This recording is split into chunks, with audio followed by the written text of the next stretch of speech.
Hello friend, नमस्कार। हमारे YouTube channel में आपका स्वागत है। आज की वीडियो में साइंस जीके एमसीक्यू टॉप 30 प्रश्न लेकर आया हूं, जो आपकी परीक्षाओं के लिए बहुत ही इंपॉर्टेंट होने वाले हैं। यदि आप किसी भी गवर्नमेंट जॉब की तैयारी कर रहे हैं 2024 में, तो ये वीडियो आपके लिए बहुत ही इंपॉर्टेंट होगा। इसमें जितने भी प्रश्न लाए गए हैं सारे सिलेक्टेड प्रश्न आपकी परीक्षाओं को ध्यान में रखते हुए लाया गया है। ठीक है फ्रेंड, तो चलिए स्टार्ट करते हैं समय वेस्ट ना करते हुए। इस वीडियो से आपका रिविजन भी हो जाएगा। तो चलिए, सबसे पहला प्रश्न है, मानव शरीर का रक्त बैंक किसे कहा जाता है? मानव शरीर का रक्त बैंक किसे कहा जाता है फ्रेंड, बताइए। यदि क्वेश्चन का आंसर पता हो तो आप कमेंट बॉक्स में दे सकते हैं। तो इसका राइट आंसर हो जाएगा फ्रेंड ऑप्शन नंबर ए, प्लीहा को कहा जाता है। ठीक है फ्रेंड, तो आप इसको याद रखिएगा, इंपॉर्टेंट प्रश्न है आपकी परीक्षाओं के लिए। चलिए नेक्स्ट।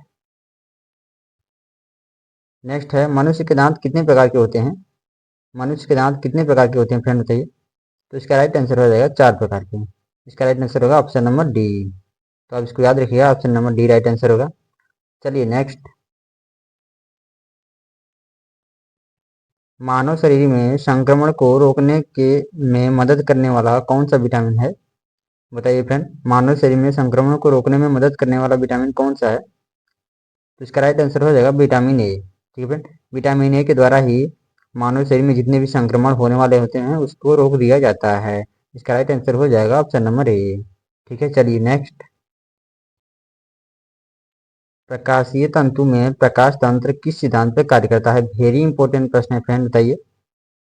तो इसका राइट आंसर हो जाएगा पूर्ण आंतरिक परावर्तन। ठीक है फ्रेंड, पूर्ण आंतरिक परावर्तन के सिद्धांत पर कार्य करता है। इसका राइट आंसर हो जाएगा ऑप्शन नंबर बी। चलिए नेक्स्ट। फ्रेंड, इसमें 30 प्रश्न आ गया और सारे सिलेक्टेड प्रश्न है, और 30 प्रश्न बहुत बार परीक्षाओं में पूछे जा चुका है। तो इसलिए मैं इस वीडियो में 30 प्रश्न लेकर आया हूँ, क्योंकि ये आपके लिए बहुत ही महत्वपूर्ण होने वाला है। 2024 के जितने भी एग्जाम होने वाले हैं उसके लिए बहुत ही इंपॉर्टेंट प्रश्न है। पौधे का कौन सा हिस्सा पानी व खनिज का परिवहन करता है, बताइए फ्रेंड। तो इसका राइट आंसर हो जाएगा जाइलम। ठीक है फ्रेंड, जाइलम के द्वारा ही पानी व खनिज का परिवहन किया जाता है। इसका राइट आंसर हो जाएगा ऑप्शन नंबर ए। चलिए, इसके इंपॉर्टेंट पॉइंट देख लेते हैं एक्सप्लेन के रूप में। जाइलम मिट्टी से पानी, खनिज और पोषक तत्वों को पौधे के सभी भागों तक पहुंचाता है। पौधों में दो प्रकार के परिवहन ऊतक होते हैं। पहला होता है जाइलम, दूसरा होता है फ्लोएम। इसको याद रखिएगा, इंपॉर्टेंट है। जल और विलय को जाइलम द्वारा जड़ों से पत्तियों तक पहुंचाया जाता है। ठीक है, जाइलम द्वारा जल और विलय को पत्तियों द्वारा पहुंचाया जाता है, और भोजन को पत्तियों से पौधों के बाकी हिस्सों तक फ्लोएम द्वारा पहुंचाया जाता है। तो आप इसको याद रखिएगा, इंपॉर्टेंट प्रश्न है ये आपके लिए। ये जो है भोजन, उसको फ्लोएम द्वारा पहुंचाया जाता है पौधों के बाकी हिस्सों में। चलिए नेक्स्ट। पानी के अंदर ध्वनि सुनने वाले यंत्र को क्या कहा जाता है? पानी के अंदर जिस यंत्र द्वारा ध्वनि को सुना जाता है उसे क्या बोला जाता है फ्रेंड, बताइए। तो इसका राइट आंसर हो जाएगा हाइड्रोफोन। ठीक है, हाइड्रोफोन के द्वारा ही सुना जाता है पानी के अंदर। इसका राइट आंसर हो जाएगा ऑप्शन नंबर ए। चलिए नेक्स्ट। गन मेटल किसका मिश्र धातु है? किसका मिश्र धातु है फ्रेंड, बताइए। तो इसका राइट आंसर हो जाएगा उपर्युक्त सभी, A B C, copper zinc tin. ठीक है, तीनों का मिश्र धातु होता है कांपर जिंक टीन, तीनों का मिश्र धातु होता है गन मेटल। चलिए नेक्स्ट। मनुष्य की आंख कितने परत से मिलकर बनी होती है? वेरी इंपॉर्टेंट प्रश्न आपकी परीक्षाओं के लिए फ्रेंड, बताइए। इसका राइट आंसर हो जाएगा 3 परत से बनी होती है। ठीक है, मनुष्य की आंखें जो होती है वो 3 परत से मिलकर बनी होती है। तो आप इसको याद रखिएगा। चलिए इंपॉर्टेंट पॉइंट देख लेते हैं इसके। आंख 3 परतों से बनी होती है, जो ऑप्टिकली क्लियर जलीय हास्य लेंस और कांच के शरीर को घेरती है। सबसे बाहरी आवरण में कार्निया और श्वेत पटल होते हैं। मध्य कोट में आंख को मुख्य रक्त आपूर्ति होती है, और इसमें पीछे से आगे की ओर कोलराइड, सिलियरी बॉडी और आइरिस शामिल होते हैं। ठीक है फ्रेंड, तो आप इसको याद रखिएगा, इंपॉर्टेंट पॉइंट है आपकी परीक्षाओं को ध्यान में रखते हुए सारे क्वेश्चन लाया गया है। चलिए अगले प्रश्न में चलते हैं। चोट लगने पर किस प्रोटीन के द्वारा रक्त जमता है? इसका राइट आंसर हो जाएगा फाइब्रोजोनेन। फाइब्रोजोनेन, ठीक है फ्रेंड, इसका राइट आंसर हो जाएगा ऑप्शन नंबर ए, फाइब्रोनोजेन। ठीक है, इसका राइट आंसर हो जाएगा। चलिए नेक्स्ट। मनुष्य के शरीर में पित्त कहाँ उत्पन्न होता है? मनुष्य के शरीर में पित्त कहाँ उत्पन्न होता है फ्रेंड, बताइए। तो इसका राइट आंसर हो जाएगा यकृत में पित्त उत्पन्न होता है। ठीक है, इसका राइट आंसर हो जाएगा ऑप्शन नंबर बी। एक्सप्लेन देख लेते हैं इसके इंपोर्टेंट पॉइंट। पित्त पानी, कोलेस्ट्रॉल, नमक और अन्य पदार्थों से मिला हुआ एक तरल पदार्थ होता है जो आपके शरीर को वसा को पचाने में मदद करता है। ठीक है फ्रेंड, जो आपके शरीर के वसा को पचाने में मदद करता है। पित्त आपके यकृत द्वारा बनता है। यहाँ पर याद रखिएगा, पित्त हमारे शरीर द्वारा बनता है, शरीर के यकृत द्वारा बनता है, आपके पित्ताशय में संग्रहित होता है। ठीक है, तो आप इसको याद रखिएगा, इंपोर्टेंट पॉइंट है आपकी परीक्षाओं के लिए। चलिए नेक्स्ट नेक्स्ट है, एक विशेष कार्य करने वाले समान कोशिकाओं के समूह को क्या कहते हैं? चार ऑप्शन आपके सामने दिया गया है, बताइए। एक विशेष कार्य करने वाले समान कोशिकाओं के समूह को क्या कहते हैं? तो इसका राइट आंसर हो जाएगा ऊतक। ठीक है फ्रेंड, एक विशेष कार्य करने वाले समान कोशिकाओं के समूह को ऊतक कहा जाता है। इसको याद रखिएगा, इसका राइट आंसर हो जाएगा ऑप्शन नंबर डी। चलिए नेक्स्ट, मनुष्य के शरीर में प्रचुर मात्रा में कौन सा तत्व पाया जाता है? बताइए फ्रेंड, कौन सा तत्व पाया जाता है? इसका राइट आंसर हो जाएगा ऑक्सीजन। ठीक है, ऑक्सीजन पाया जाता है मनुष्य के शरीर में, प्रचुर मात्रा में ऑक्सीजन पाया जाता है। इसका राइट आंसर हो जाएगा ऑप्शन नंबर ए। ठीक है फ्रेंड, तो आप इसको याद रख लीजिए। चलिए नेक्स्ट नेक्स्ट है, मानव शरीर की सबसे बड़ी कोशिका का नाम क्या है? क्या है फ्रेंड बताइए। तो इसका राइट आंसर हो जाएगा तंत्रिका तंत्र कोशिका। ठीक है फ्रेंड, मानव के शरीर की सबसे बड़ी कोशिका तंत्रिका तंत्र होती है। इसका राइट आंसर हो जाएगा ऑप्शन नंबर बी। चलिए इंपोर्टेंट पॉइंट देख लेते हैं इसके। तंत्रिका कोशिका मानव शरीर का एक अभिन्न अंग है। तंत्रिका कोशिका की सहायता से ही मानव शरीर में विभिन्न सूचनाओं का आदान प्रदान संभव हो पाता है। तो आप इसको याद रखिएगा, तंत्रिका कोशिका के द्वारा ही मानव शरीर में विभिन्न सूचनाओं का आदान प्रदान होता है। ठीक है फ्रेंड, तंत्रिका कोशिका सीधा मस्तिष्क से जुड़ी होती है और उसे निर्देश देने का कार्य करती रहती है। इंपॉर्टेंट पॉइंट है आपकी परीक्षाओं के लिए। चलिए अगले प्रश्न में चलते हैं। मनुष्य के शरीर में पाचन मुख्यतः कहाँ होता है? कहाँ होता है फ्रेंड बताइए। तो इसका राइट आंसर हो जाएगा छोटी आंत में। इसका राइट आंसर हो जाएगा ऑप्शन नंबर बी। ठीक है फ्रेंड, मनुष्य के शरीर का पाचन मुख्यतः छोटी आंत में होता है। इसका राइट आंसर हो जाएगा ऑप्शन नंबर बी। चलिए नेक्स्ट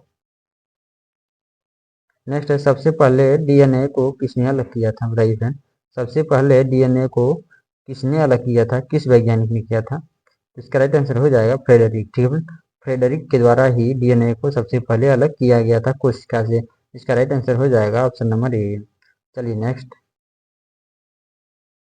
नेक्स्ट है, मानव शरीर में एनीमिया बीमारी किस धातु की कमी के कारण होता है? किस धातु की कमी के कारण होता है फ्रेंड बताइए।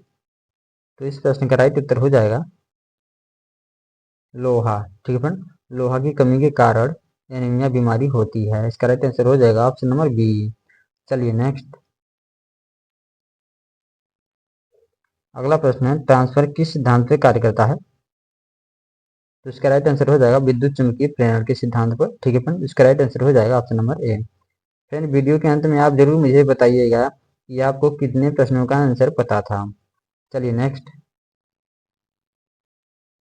सोडियम और पोटेशियम को किसमें डुबोकर रखा जाता है? बताइए फ्रेंड। तो इसका राइट आंसर हो जाएगा केरोसिन में। ठीक है फ्रेंड, सोडियम और पोटेशियम को केरोसिन में डुबाकर रखा जाता है। इसका राइट आंसर हो जाएगा ऑप्शन नंबर सी। चलिए नेक्स्ट, लोहे पर जंग लगना किस प्रकार की अभिक्रिया है? बताइए फ्रेंड, लोहे पर जंग लगना किस प्रकार की अभिक्रिया है? तो इसका राइट आंसर हो जाएगा फ्रेंड ऑक्सीकरण और अपचयन। ठीक है फ्रेंड, ए और बी और सी। ठीक है फ्रेंड, यहाँ पर बी व सी रहेगा। ये ऑक्सीकरण और अपचयन दोनों अभिक्रिया होती हैं लोहे पर जंग लगना।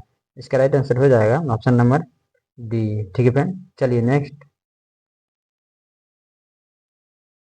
नेक्स्ट है, यदि पृथ्वी पर किसी इंसान का वजन 38 किलोग्राम है तो बुध ग्रह पर उस इंसान का वजन कितना होगा? बताइए फ्रेंड। तो इसका राइट आंसर हो जाएगा 14.3 किलोग्राम। ठीक है फ्रेंड, तो इसका राइट आंसर हो जाएगा ऑप्शन नंबर ए। चलिए नेक्स्ट फ्रेंड, इसमें जितने भी प्रश्न हैं वो सारे सिलेक्टेड प्रश्न हैं और पिछले परीक्षाओं में पूछे गए प्रश्न हैं। दांतों के अध्ययन को क्या कहा जाता है? बताइए फ्रेंड। तो इसका राइट आंसर हो जाएगा ओडोंटोलॉजी। दांतों के अध्ययन को ओडोंटोलॉजी कहा जाता है। इसका राइट आंसर हो जाएगा ऑप्शन नंबर ए। चलिए नेक्स्ट, सोलर सेल किस ऊर्जा को किस ऊर्जा में परिवर्तित करता है फ्रेंड बताइए। सोलर सेल किस ऊर्जा को किस ऊर्जा में परिवर्तित करता है? सोलर सेल के द्वारा किस ऊर्जा को परिवर्तित किया जाता है फ्रेंड बताइए? तो इसका राइट आंसर हो जाएगा सौर ऊर्जा को विद्युत ऊर्जा में। ठीक है फ्रेंड, सौर ऊर्जा को विद्युत ऊर्जा में सोलर सेल द्वारा परिवर्तित किया जाता है। इसका राइट आंसर हो जाएगा ऑप्शन नंबर सी। चलिए नेक्स्ट। नेक्स्ट है मनुष्य अपनी आंखों को कितनी डिग्री तक घुमा सकता है? बताइए फ्रेंड, मनुष्य अपनी आंखों से कितनी डिग्री तक देख सकता है? तो इसका राइट आंसर हो जाएगा कितने डिग्री तक देख सकता है फ्रेंड? तो इसका राइट आंसर हो जाएगा 150 डिग्री तक देख सकता है। ठीक है, तो इसका राइट आंसर हो जाएगा ऑप्शन नंबर ए। मनुष्य अपनी आंखों से 150 डिग्री तक देख सकता है। इसका राइट आंसर हो जाएगा 150। चलिए नेक्स्ट। नेक्स्ट है मनुष्य के शरीर में लाल रक्त कण का निर्माण कहाँ होता है? कहाँ होता है फ्रेंड बताइए? तो इस प्रश्न का राइट आंसर हो जाएगा अस्थि मज्जा में। मनुष्य के शरीर में लाल रक्त कण का निर्माण अस्थि मज्जा में होता है। इसका राइट आंसर हो जाएगा ऑप्शन नंबर सी। चलिए अगले प्रश्न में चलते हैं। फ्रेंड इसमें जितने भी प्रश्न लाए गए हैं सारे सिलेक्टेड प्रश्न हैं, आपकी परीक्षाओं को ध्यान में रखते हुए लाया गया है। मानव शरीर में जल की मात्रा कितनी होती है? कितनी होती है फ्रेंड बताइए? तो इसका राइट आंसर हो जाएगा 60%। ठीक है फ्रेंड, मानव शरीर में जल की मात्रा 60% होती है। इसकी राइट आंसर हो जाएगा ऑप्शन नंबर सी। चलिए नेक्स्ट।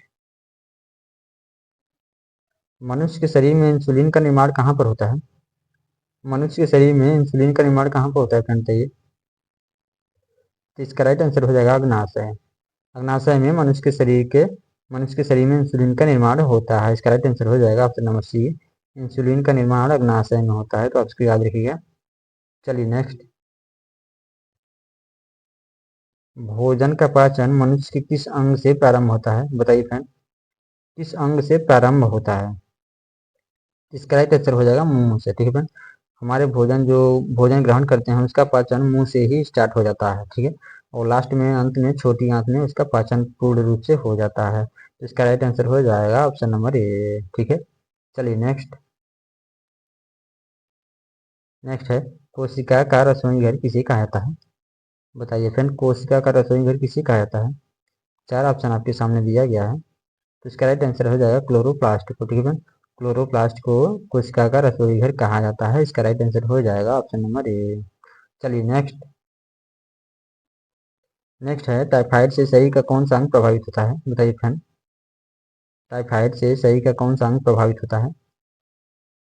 तो इसका राइट आंसर हो जाएगा आँख। ठीक है, टाइफाइड से सबसे प्रभाव आँख को पड़ता है। हमारे शरीर में जब टाइफाइड बीमारी आती है तो उससे सबसे ज़्यादा प्रभाव आँख को पड़ता है। ठीक है, हमारी शरीर में जो आँख होती है उसको बहुत प्रभाव पड़ता है, तो आप इसकी याद रखिएगा। टाइफाइड से हमारे आँख को बहुत प्रभाव पड़ता है। इसका राइट आंसर हो जाएगा ऑप्शन नंबर सी। चलिए अगले प्रश्न में चलते हैं। अगला है पेचिश रोग के लिए उत्तरदायी प्रोटोजोआ कौन सा है? कौन सा है फ्रेंड बताइए? तो इसका राइट आंसर हो जाएगा एंटामीबा। ठीक है, पेचिश रोग के लिए उत्तरदायी प्रोटोजोआ एंटामीबा है। इसका राइट आंसर हो जाएगा ऑप्शन नंबर ए। ठीक है, चलिए नेक्स्ट। नेक्स्ट है एलिजा एल सॉरी एलिसा जांच। एलिसा जांच किस रोग की पहचान के लिए किया जाता है? वेरी इंपॉर्टेंट प्रश्न है, ये प्रश्न बहुत बार एसएससी के एग्जाम में पूछा गया है। बताइए फ्रेंड, तो इसका राइट आंसर हो जाएगा एड्स के लिए। ठीक है, एलिसा जांच एड्स की बीमारी को पता लगाने के लिए किया जाता है। इसका राइट आंसर हो जाएगा ऑप्शन नंबर डी। फ्रेंड इसमें 30 प्रश्न दिए गए थे और सारे सिलेक्टेड प्रश्न हैं। और मुझे ये बताइएगा कि आपको कितने प्रश्नों का आंसर पता था। तो आज की वीडियो में बस इतना ही फ्रेंड, मिलेंगे अगले वीडियो में ऐसी ही वीडियो के साथ। तब तक के लिए नमस्कार।